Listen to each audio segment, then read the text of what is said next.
Bonsoir Jean-Marie. Bonsoir Gérald. Ça va? Ça va, écoute, Depuis la dernière fois? la semaine. Ouais. La semaine fut bonne. Ouais, bah, vraiment on remercie tout le monde parce que pour vos retours, pour le nombre de vues qu'on a eu, bah, c'était assez inespéré, on est assez contents. Ouais, c'est sympa, voilà, c'est cool. Ça nous a fait C'est bien cool, merci, plaisir. Quoi. continuez si ça vous plaît, à nous suivre et à partager sur les différents réseaux sociaux. Bravo les Bleus, moi j'ai envie de dire cette semaine, bravo les Bleus. Vraiment pour introduire cette super. émission, vraiment c'est ça. Quoi. Ouais, moi ils m'ont régalé, ils ont joué, ça a été dur, ça a été émotionnellement très fort. Et ils ont été solides du début à la fin du match. Et ils font que 4 fautes, bon on va en reparler, mais moi, bravo les Bleus. En tout cas c'est une équipe qui a du mental, c'est une équipe qui a vraiment un gros mental et moi je suis persuadé qu'elle peut aller très très loin. Bravo. Et puis super. C'est une très très belle victoire. Ouais, super, bon, mais on reviendra tout à l'heure sur le match du 15 de France. Je te propose qu'on commence notre émission par nos flops. Voilà, ouais, comme ça on évacue tout ce qui est un peu difficile, puis après on se fera bien plaisir, quoi. Voilà.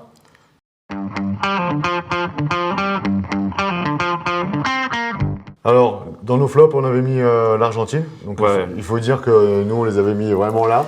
Ouais, alors, pas forcément dans le jeu, mais en tout cas, pour moi, ils avaient le tableau facile, etc. Avec l'Angleterre qui était un peu malade. C'est ce qu'on avait dit, ouais, qu'on les voyait bien aller en demi-finale parce qu'ils nous paraissaient vraiment supérieurs aux autres. Et puis, patatras, quoi. Vraiment, ils n'ont rien montré. C'était vraiment. C'était même dur à regarder par moments ce qu'on souffrait pour eux. Quoi. Ils sont pris pied dans le tapis à 15 contre 14 tout le match. Curry, il prend un carton rouge à la 3e minute. Et après, il se passe rien. Ils ne se trouvent pas. C'est vraiment dommage pour cette équipe d'Argentine. Moi, je voyais vraiment, pour le coup, vraiment sur le bon côté du tableau, en plus, jusqu'en demi. Quoi. Ouais, puis c'est une équipe qui nous avait habitués à mieux que ça. Quoi. Ouais, puis ils font une belle tournée dans l'hémisphère sud. Là. Ils tapent les Blacks, il me semble. Et ils font, je suis pas trop sûr de moi, je vais être Jean-Marie à peu près. Quoi. J'avoue que je vais être un peu light aussi. Mais... En tout cas, ils font une belle tournée dans l'hémisphère sud. Et après, ils font juste 2 matchs de préparation, un fin juillet et un début août. Et en fait, le fait qu'il n'y ait pas eu trop de matchs de préparation, c'est peut-être aussi pénalisant pour eux. Je sais pas, c'est toujours le débat qu'on aura de toute façon entre ceux qui disent que comme la France, on a fait trop de matchs de préparation, ceux qui n'en ont pas fait assez. C'est toujours difficile à évaluer, d'autant plus tu risques des blessures, suivant l'adversaire que tu rencontres aussi. Quelle est la bonne préparation? On ne sait pas en fait. Ça se passe beaucoup en interne. Mais en tout cas, là, on peut constater que la préparation de l'Argentine était certainement il manque quelque chose, petite. Quoi. Il manque quelque chose parce que là, sur le match, ils n'y sont pas. Quoi. Ils sont vraiment pas. Ils passent complètement à côté, c'est sûr. Voilà, donc c'est bien dommage pour l'Argentine. Bon, j'espère quand même pour elle qu'elle va se remettre. Qu'elle va se remettre vite et dès le prochain match qu'elle puisse capitaliser des points et revenir dans la course. Quoi. Maintenant, ça va se jouer de toute façon entre eux et le Japon. Quoi. L'Angleterre nous a montré un autre niveau. Si elle continue sur ce niveau-là, je ne la vois pas perdre la première place du groupe. Ok, écoute, après, on avait mis dans nos flops Radrada. Radrada, c'est pas pour le joueur lui-même parce que c'est un joueur talentueux, on le connaît quoi. C'est plus parce qu'il a le ballon de la gagne à la fin et qui fait un en avant, qui est vraiment très préjudiciable pour les Fidji. Alors moi, il a le ballon de la gagne, ok, je suis d'accord, mais je pense que le match, ils le perdent avant. Je pense que le match, ils le perdent parce qu'ils font des petites fautes comme ça où il y a des beaux enchaînements, presque des balles d'essai. Hein, et il y a la petite faute qui vient mettre fin à une conclusion positive pour eux. Oui. Après, il mange la feuille de match, hein, ça c'est sûr. Ouais. Derrière, il fait un avant comme ça, sur le dernier ballon, il y a essai, c'est sûr qu'il y a essai. Quoi. Après, la passe n'est pas top, parce qu'il y a un petit rebond avant, donc elle n'est pas non plus évidente. Elle n'est pas non plus évidente à prendre. Mais c'est un joueur d'une grande qualité technique. Enfin, je veux dire, on le connaît, on l'a déjà vu évoluer dans le championnat de France, on sait ses qualités. Et des ballons comme ça, il en a déjà ramassé des milliers pour aller au bout. Oui, c'est sûr, mais bon, là après, il y a tout l'enchaînement derrière. Après, si on compare à d'autres équipes des Fidji qu'on a pu rencontrer dans le temps, je dirais que c'est un mal récurrent des Fidji, en fait, de dominer des matchs comme ça et de les perdre juste pour des fautes techniques parce qu'on veut trop jouer. Parce que si on prend le quart de finale de 87 contre la France, c'est pareil. Si on prend le quart de finale de 2007 contre l'Afrique du Sud, c'est pareil. voilà, les Fidji ils sont très talentueux, mais des fois ils ont tendance à en faire c'est ça, trop. ils font en la font petite trop. faute, c'est la petite Et faute. du coup, ils vont trop loin. Surtout l'en avant, quoi. Ouais, c'est ça. Mm. C'est ça. Ok, bon, écoute, voilà. Après, on avait mis Russell.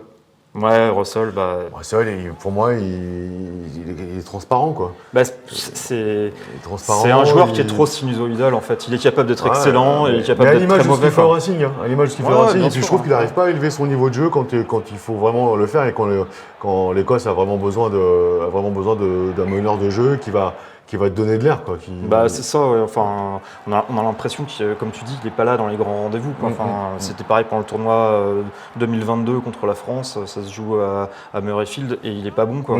Il n'est pas bon et la France écrase l'Écosse. Là, ça a été pareil. Quoi. Enfin, voilà, c'est un gars pour moi. C'est vraiment. Quand il est il est décevant, quoi. quand il est bon et vraiment plaisant à regarder, il est super. Mais par contre, quand il est décevant, il est décevant. Quoi. Ouais. Et j'en sais quelque chose, hein, parce qu'il joue à Ouais, Racing. toi, il joue à Racing. Il joue à Racing. Et après, le dernier, sûrement que c'est un peu en lien, c'est aussi les botteurs, quoi. On a trouvé que les botteurs. Enfin, moi, j'ai trouvé, pardon, que les botteurs n'étaient pas à leur meilleur niveau depuis le début de cette Coupe du Monde, enfin, depuis la première journée. Ouais, il y a très peu de botteurs qui font 100% de Ouais, réussite. c'est ça, mais, ou même 80, quoi, parce que même Ramos a été surprenant. Jaminet, pareil, il rate la transfo. Ouais, il rate la transfo. Et Elliot Daly, il rate ses pénalités pour l'Angleterre. Ouais, il y a eu beaucoup de déchets. Il y a beaucoup de déchets, quoi. Beaucoup de déchets, ouais. Donc on l'avait mis aussi on l'avait mis dans les flops. Voilà. Dans nos flops. Exactement. Voilà, bah écoute, je te propose qu'on passe à Ami. Ami, La quiche est un très bel objet. la quiche est un très bel objet. Alors, voilà, donc qu'est-ce que la quiche? Voilà, c'est une C'est la nouvelle nouvelle rubrique. La quiche. La quiche, donc la nouvelle rubrique, c'est-à-dire on va attribuer la quiche de la journée de Coupe du Monde. C'est-à-dire que la quiche, ce serait le flop, mais plus, quoi. C'est vraiment la quiche. le geste. C'est la quiche. Le geste. Donc la quiche, à qui on l'attribue cette semaine? Alors moi, nous, on en a parlé, il n'y a vraiment pas eu de photo pour nous, elle est pour Nignashvili. Ah, Nignashvili, c'est clair. Parce que, en plus, le début de l'action, c'est magnifique. Quoi. Il prend un trou, il fait une percée magnifique. Il prend un trou, il dépasse le milieu de terrain. Pas complètement. Ouais, enfin, il est vers les 50 en tout cas. Quoi. Et on voit les Géorgiens aller au bout à ce moment-là, et d'autant plus que s'ils marquent, ils reviennent à 6 points, ils sont dans le bonus défensif, et ils sont pas loin, peut-être même pour... ils peuvent revenir à 21-13 si c'est transformé. 21-15 même, je crois. Oui, c'est ça, 21-15, pardon. Et 21-15 si c'est transformé, du coup, à mon avis, c'est plus le même match. Et alors là, ce que Nignashvili fait, en fait, c'est ce qu'on dit qu'il ne faut pas faire en école de rugby, c'est qu'il prend son ballon, il le jette sans même regarder. Mais aujourd'hui, en école de rugby, en France, en moins de 8 ou moins de 10, tu vois plus ça. Ah non. Ah, c'est vraiment une passe à l'aveugle. Alors ça tombe dans les mains du pilier australien. Il en demandait pas tant. Essai, terminé. Et du coup, tu fais à la place de faire 21-15, tu fais à 28.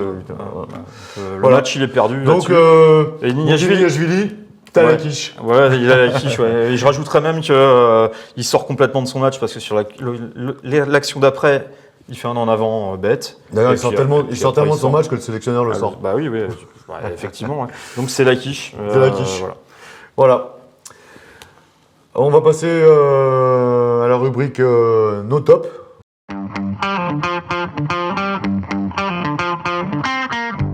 Alors dans les tops, tu voyais qui toi, Jean-Marie? Alors toi, tu avais dit Ford. Ouais. Et moi, j'avais dit les Anglais et plus particulièrement Ford. Ouais, alors parce que pour moi, on a vu un récital du rugby anglais des années 80 en fait, où tu as une défense et du jeu au pied. Et rien d'autre. C'est hyper minimaliste, mais c'est efficace. C'est efficace. Et Ford, moi, alors, il claque les 3 drops, et notamment son drop de 50 mètres. C'est magnifique. Incroyable. C'est magnifique. Mais dans toutes les écoles de rugby. Voilà. Et enfin, alors on parlait il y a peu de temps justement de l'importance des botteurs. Bah là, lui, il a su répondre. Pour le coup, il était très bon. Il était très bon. Et puis voilà, il met tout le temps son équipe dans l'avancée. En plus, il joue à 14 tout le match. C'est ça, voilà. C'est pour ça que moi aussi que j'avais mis les Anglais, parce qu'ils jouent à 14 tout le match. Ils arrivent dans la compétition, ils n'ont pas beaucoup de certitude.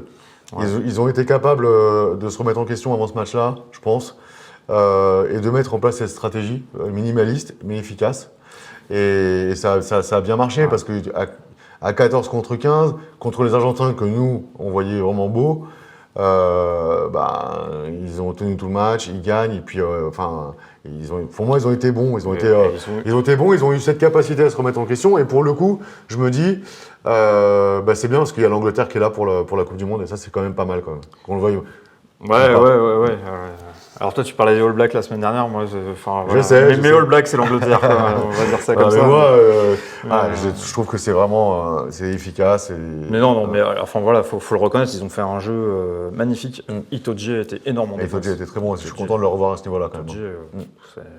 Voilà. Donc, c'est malheureux à dire, mais l'Angleterre était là. Non, il faut dire avec joie. C'est Non. chouette, c'est beau, c'est le rugby. Il y a du rugby. Je pense qu'il faut aimer tous les styles de rugby. Bien sûr. Après, on a chacun nos affinités. Mais là, pour le coup, mais moi, je me suis régalé, vraiment. En tout cas. Et à 14 contre 15. En tout cas, on parlait de rugby à l'anglaise. Si y a un ADN pour chaque équipe, là, on l'a retrouvé en tout cas. Il faut aller voir ce match-là et vous savez que c'est l'ADN du rugby anglais. Voilà, c'est tout au pied. Et puis donc nos tops, évidemment, Grégory Aldrit. Ouais, Grégory Aldrit, énorme, vraiment. Quel joueur. On en a déjà parlé la semaine dernière. C'est ça. Je pense qu'il va être dans nos tops toutes les semaines. Je lui souhaite en tout cas. C'est un joueur incroyable, vraiment. Il met tout le temps l'équipe dans l'avancée, il fait pas de faute, c'est un gros plaqueur. Mais il fait un match extraordinaire, il fait un match super. Enfin, on voit qu'il est dans la souffrance, etc. Enfin, à un moment donné, il a mal à l'épaule. Vraiment, c'est chaud. Et là où j'ai eu un truc vraiment un truc en plus encore pour lui, quand il a enlevé son casque. C'est quelque chose de très rare. Quand il enlève son casque, on était à côté, je me suis dit, il a enlevé son casque, mais ça, attention, ça va envoyer, quoi. Et il fait un match extraordinaire, il fait un match vraiment de très haut niveau. J'ai regardé un peu ses stats, c'est hallucinant, quoi. C'est vraiment très fort, quoi. C'est un super joueur, vraiment. Dans l'avancée, comme tu dis, dans le combat, dans tout, quoi. Vraiment, il fait mal à l'adversaire, quoi. En fait, naturellement, parce que c'est pas, en tout cas, on le voit pas très bien sur le terrain. Mais c'est pas quelqu'un qui parle, qui harangue ses coéquipiers, mais de par son comportement sur le terrain, il emmène tout le monde avec lui. C'est un leader de jeu, complètement. D'ailleurs, ils sortent pas, l'équipe de France, le staff, ils sortent pas du match, il reste les 80 minutes. C'est pas pour rien. C'est difficile de se passer de lui, parce qu'effectivement, il montre l'exemple. Tu peux te dire, bon, on va laisser le reposer un quart d'heure, mais un quart d'heure sans lui, on verra tout à l'heure sur la blessure de Marchand, mais pour moi, il faut vraiment pas que Aldrit. Il y a des joueurs comme ça qui sont indispensables à l'équipe de France. Là, ça nous ferait vraiment mal. Donc bravo à lui, bravo pour ce match fantastique qu'il a fait. Vraiment. Notre dernier top, c'est la Roumanie. C'est un petit clin d'œil en fait. Un petit côté exotique. C'est le plaisir qu'on a pris à voir deux petites nations, le Chili et la Roumanie, mener au score en début de match. Marquer c'était sympa, c'était frais. Voilà, parce que la Coupe du Monde, c'est aussi ça, quoi. C'est que tous ceux qui sont là, ils y ont leur place. Et c'est bien, ils ont joué le jeu jusqu'au bout. Ils s'écroulent. Ils jouent avec le cœur. Les Chiliens, quand ils marquent, ils sont heureux comme tout. C'est vraiment chouette. Les Roumains qui mènent devant l'Irlande, c'est quand même énorme. Ils peuvent faire une capture d'écran et puis ils se l'encadrent chez eux, quoi. C'est clair que c'est vraiment sympa. Écoute, passons à notre prochaine rubrique, qui est d'ailleurs une nouvelle rubrique. Parce que on se pose quand même beaucoup de questions. Et donc là, la rubrique s'appelle « Ça commence à se voir ».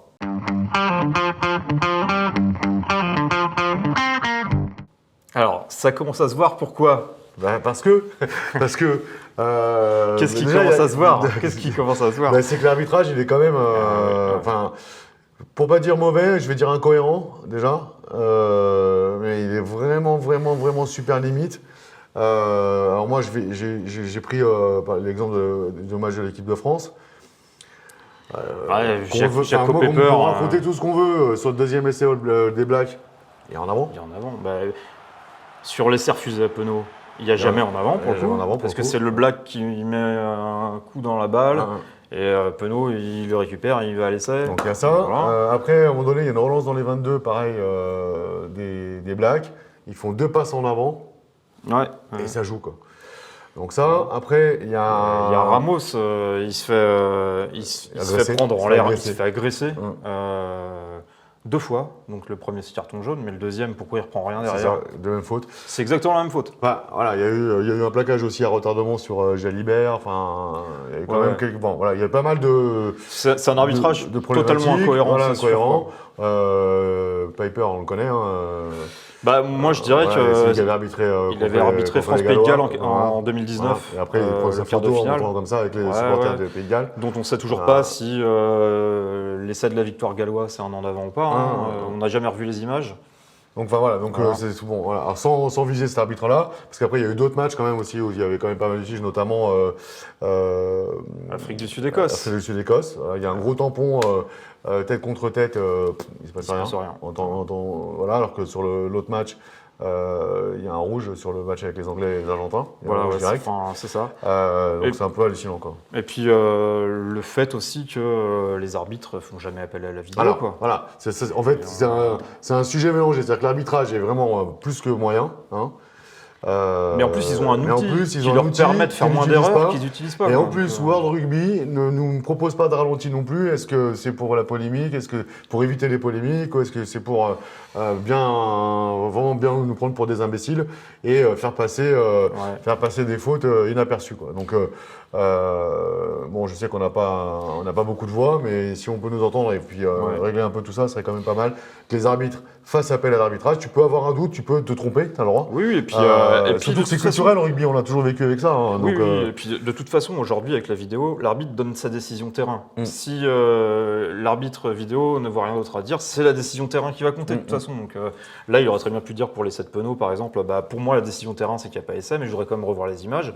L'arbitre vidéo aurait dit le contraire. Quoi. Voilà. Non, puis culturellement, on a l'habitude de ça. Enfin, Bien sûr. on utilise fréquemment sur tous les terrains. Aujourd'hui, tous les week-ends, on a ça. L'arbitre fait partie du jeu. Voilà, on a toujours. Mais là, aujourd'hui, moi, je trouve ça vraiment plus que limite.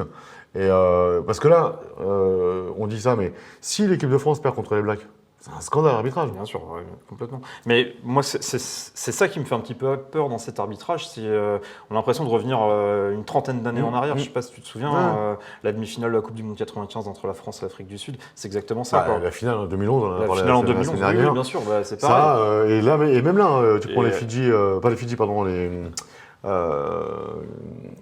match là où il y a eu avec le Pays de Galles, pardon. Oui, Pays de Galles, Fidji. Ouais, Pays de Galles, Fidji. Bah là, c'est quand même super limite. Il y a des décisions. Je suis d'accord. Calbra cassé, il va voir le Gallois, il lui dit attention, la prochaine fois, tu vas être puni. Et quand c'est le Fidjien qui fait, bim, c'est carton jaune tout de suite. Ouais, il y a deux poids, deux mesures. Il y a quand même beaucoup de questions qui se posent. Hein. C'est en ça que je disais que je m'inquiète. J'ai l'impression de revoir un rugby du passé, c'est que quand même c'était. Ça s'était un peu estompé, mais on revient, j'ai l'impression, à un arbitrage qui est toujours en faveur des Britanniques. Et attention, là, c'est danger parce que ça fausse vraiment le jeu, si c'est vraiment le cas. Quoi. Donc j'ai envie de dire, attention, méfiance, ça commence à se voir. Ça commence à se voir. Et nous reviendrons sur cette rubrique, je pense. Peut-être qu'on en aura, ce serait très bien. Ouais, exactement.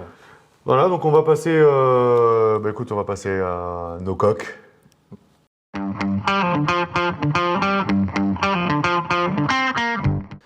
Ouais, nos coques, ils ont été vraiment fabuleux. On a déjà parlé un petit peu avec Aldrit, mais globalement, c'est la performance de l'équipe qu'il faut, qu'il faut saluer. Quoi. C'est pas anodin déjà de battre les Blacks, parce que si c'était quelque chose de facile à faire, on aurait plus de victoires contre les Blacks que de défaites. C'est toujours un exploit de battre les Blacks, même si je pense que l'équipe de France aujourd'hui est meilleure qu'à une époque et que les Blacks sont moins bons, mais ça reste en tout cas un événement important de battre les Blacks.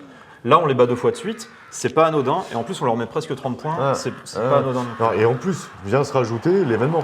L'ouverture de la Coupe du Monde, gros choc émotionnel, ça fait 4 ans, enfin, en tout cas depuis le tirage au sort. On l'attend avec impatience. On l'attend avec impatience, ils nous régalent, on a tous envie, on est tous derrière eux, on a tous envie. Ça, je pense qu'ils le sentent, c'est quelquefois dans les interviews, ils le disent, quoi. On sent qu'ils disent, on sent qu'il y a. De toute façon, on voit. Ils voient que le public est derrière eux, qu'on a tous envie. Puis notre génération encore plus parce qu'on a vécu tellement de misère avec nos équipes de France, on les a toujours soutenus, mais on a tellement vécu tellement de déceptions. Des fois c'était de la souffrance. Que là on est là, on a envie, j'ai vraiment envie qu'ils réussissent. Pour moi ils font un super match. Défensivement c'est énorme, ils font que 4 fautes. 4 pénalités sur tout le match, c'est énorme. Avec ce qu'ils ont vécu en première mi-temps, c'est juste dingue. Moi, je les ai sentis inhibés en première mi-temps, tués un peu par l'enjeu.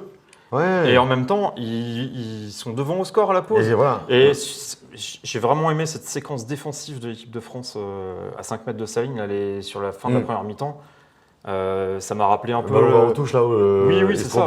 Ça m'a ouais. rappelé un petit peu la fin du match contre la première mi-temps contre le Pays de Galles quand on fait le Grand Chelem en 2022. Voilà, c'est pareil. Ça, c'est des moments en fait qui forgent un caractère. C'est des moments où tu te dis que tu es dominateur et parce que les mecs n'arrivent jamais à te percer, même à 5 mètres de ta ligne. Et ça, je pense que pour le mental, ça leur a fait beaucoup de bien. Si on prend un essai à ce moment-là, le match est peut-être pas pareil après, quoi. Et tu parles de ça, tu parles de prendre des essais, c'est pareil sur ce match-là. Quand tu regardes première minute de jeu, bam, tu prends un essai. Ouais.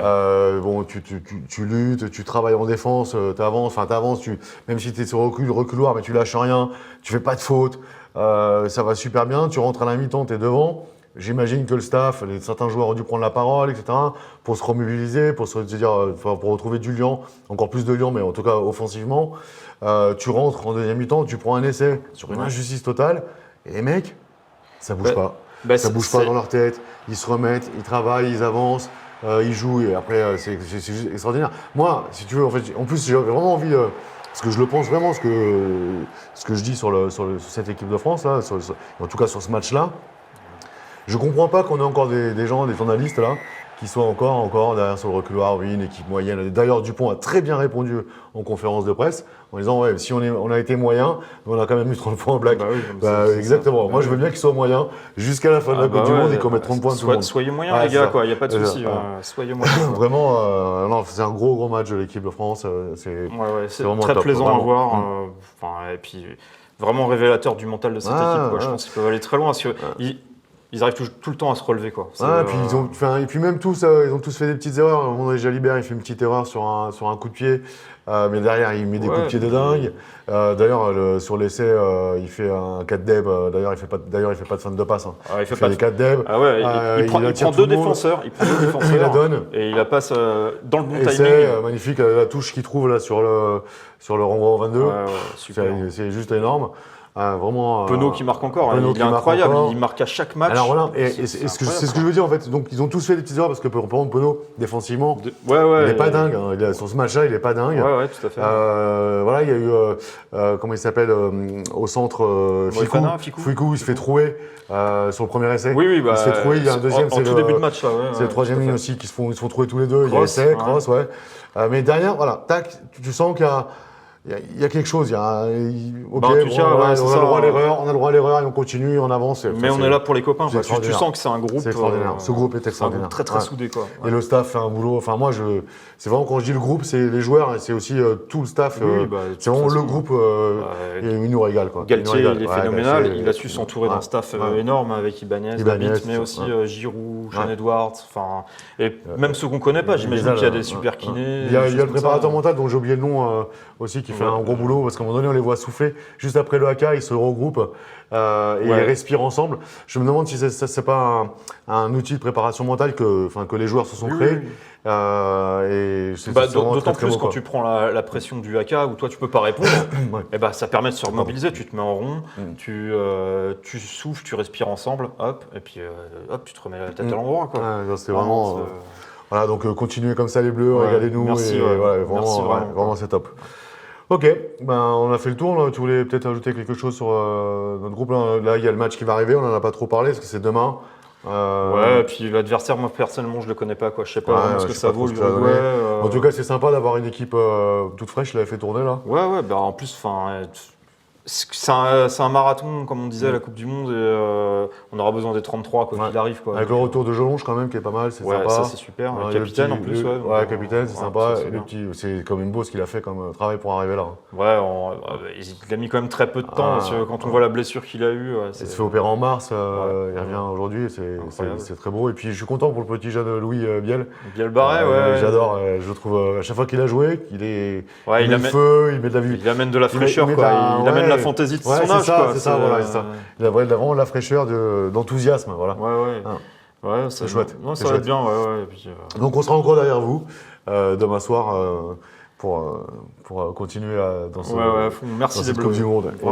Continuer à nous faire rêver. Ok, écoute, je te propose qu'on passe par derrière. Une rubrique qu'on a appelée par derrière.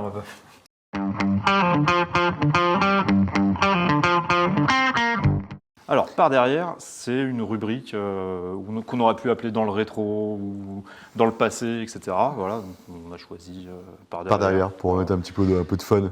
Et de quoi tu voulais qu'on parle alors, Jean-Marie Eh ben, aujourd'hui? écoute, je me suis posé une question cette semaine et je me suis dit, mais en fait, comment on est arrivé à jouer à 15 contre 15 au rugby? Comment ça s'est décidé en fait? Comment ça se décide de se dire, tiens, au foot à 11, au rugby Alors, à 15? ouais, alors ce qu'il y a, c'est que, donc on l'a dit, le rugby a été créé en 1823, en fait, et il y a à peu près une cinquantaine d'années, où et on va essayer de trouver des repères, on va changer des choses, tout ça. Vraiment, le rugby tel qu'on le connaît aujourd'hui, il a été codifié en 1871. Mais avant, il faut voir que c'était bien différent. Tu me demandais combien on jouait à l'origine. Bah, en fait, faut savoir que le rugby, c'est un sport qui se jouait à 20 contre 20. À 20 contre 20? Ouais, à 20 Ah. contre 20. Voilà. Pourquoi 20 contre 20? Bah, tout simplement parce que c'est les sports britanniques à cette époque-là. C'est l'émancipation par le sport aussi. Et donc, c'est plutôt un sport étudiant. Enfin, le sport est quelque chose d'étudiant, donc qu'on joue dans les collèges. Et donc, dans le collège de rugby, on va jouer au rugby. Et les collèges sont un peu tous faits de la même façon. En fait, en Angleterre, c'est des dortoirs où on est 10 par chambre. Et on est, suivant la taille du collège, on est soit 2 chambres par étage, soit 2 chambres par baraquement. Et du coup, en fait, on va faire des matchs étage contre étage. Donc c'est pour ça, on prend les gamins qui sont dans 2 chambres et on va faire des matchs à 20 contre 20. Quoi. Ok. Voilà. Et donc, tout ceci m'amène à une autre question. C'est-à-dire qu'en fait, on joue à 20 contre 20. Après, donc, si je comprends bien, après, on est passé à 15 contre 15. Ouais, bah en fait, on s'est assez vite aperçu qu'entre les mecs qui étaient collés, le mec qui était blessé, le mec qui était absent, le mec qui était malade, t'arrivais jamais à être 20. Celui qui avait la galette chez Mémé. Ouais, par exemple, ouais, t'arrivais jamais à être 20 contre 20. Donc on a dit, bah, on va en retirer 5 et on va jouer à 15 contre 15. Voilà. Ok, d'accord. Alors, Donc c'est comme ça que c'est venu alors. Et après, comment ça jouait? Ça jouait comment au rugby avant alors le à cette rugby, époque-là, quoi? le rugby des origines était vraiment complètement différent. Je pense qu'on s'ennuierait beaucoup à regarder du rugby de l'époque. En fait, ce qui se passait, c'est que tu avais le coup d'envoi, il y a un mec qui récupérait le ballon, et après, c'était un gros regroupement, en fait. Ah, comme Voilà. les M6, Ouais, voilà, comme c'est ça. Et ça se les poussait. U6 maintenant, on dit Ouais, plus c'est M, ça. on dit U. Les U6, quand ils sont en groupe, là, il y a un ballon et ils ont un ego comme ça, ils veulent garder le ballon pour eux. Voilà. Et bah, en fait, ça poussait comme ça pendant 40 minutes, 40 minutes, 40 minutes. Ok. Et il y a des gars qui se sont dit, bon, c'est bien, on pousse. Alors mais- pourquoi qu'est-ce qui s'est passé après? Bah, alors donc, on était à 15 contre 15 à pousser, et puis on s'est dit, mais quand même, c'est bien, on pousse, mais comme on a tous la tête dedans, on voit pas où on va.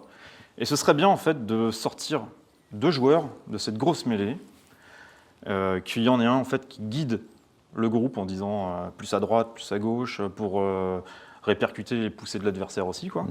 Et puis un autre qui était là chargé uniquement, en fait, pour dégager au pied, si jamais on prenait la pression, en fait. Et ces 2 joueurs-là, on les a donc sortis de la mêlée. Et puis on s'est dit, mais ils participent pas au jeu autant que les autres. C'est des demi-joueurs en fait. Et ces demi, en fait, on les retrouve aujourd'hui dans le rugby moderne. C'est le demi de mêlée et le demi d'ouverture. Le demi de mêlée qui guide les gars et le demi d'ouverture qui dégage au pied. Ok.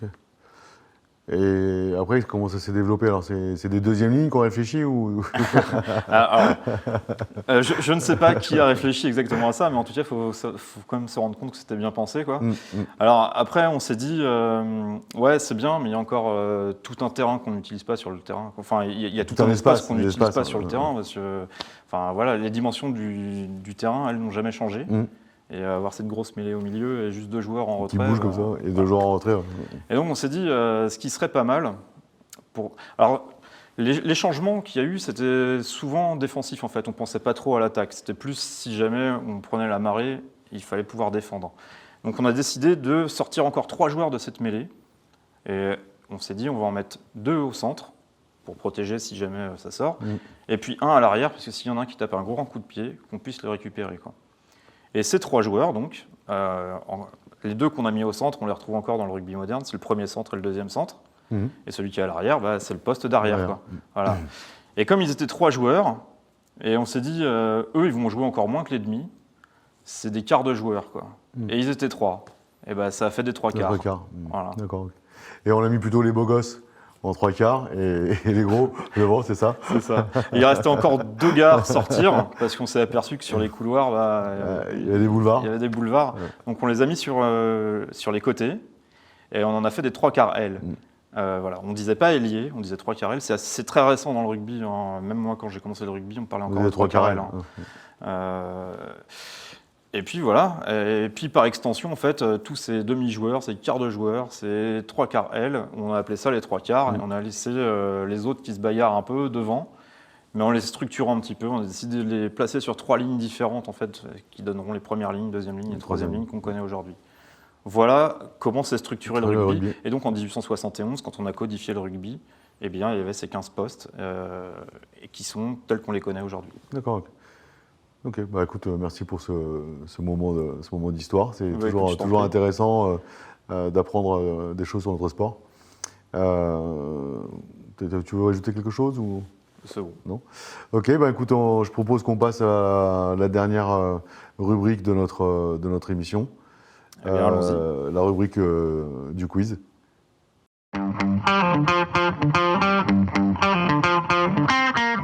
Alors le quiz.